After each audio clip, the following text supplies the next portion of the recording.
Charlestown is now almost inner city Boston, Massachusetts, but a long time ago they were townships separated by the Charles River.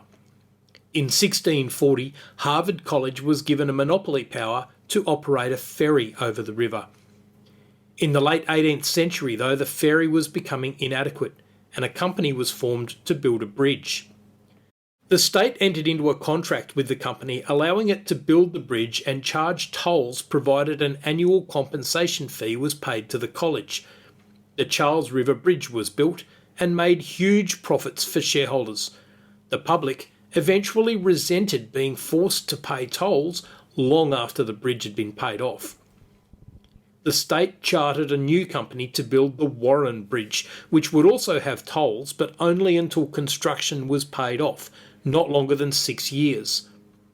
The Charles River Bridge Company immediately sued, but by the time the Supreme Court rendered judgment, the Warren Bridge had been built, had repaid itself, and was now free.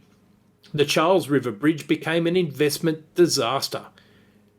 Their argument was that their contract with the state implied they would have a monopoly on bridges over the Charles River, just as Harvard had over the ferry traffic.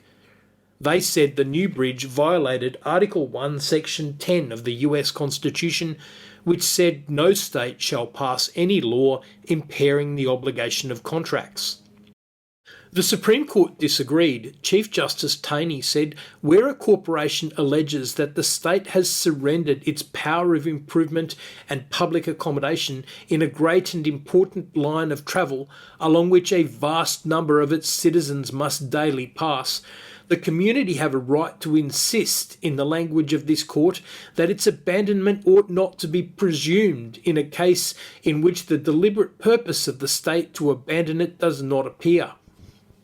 The continued existence of a government would be of no great value if, by implications and presumptions, it was disarmed of the powers necessary to accomplish the ends of its creation, and the functions it was designed to form transferred to the hands of privileged corporations.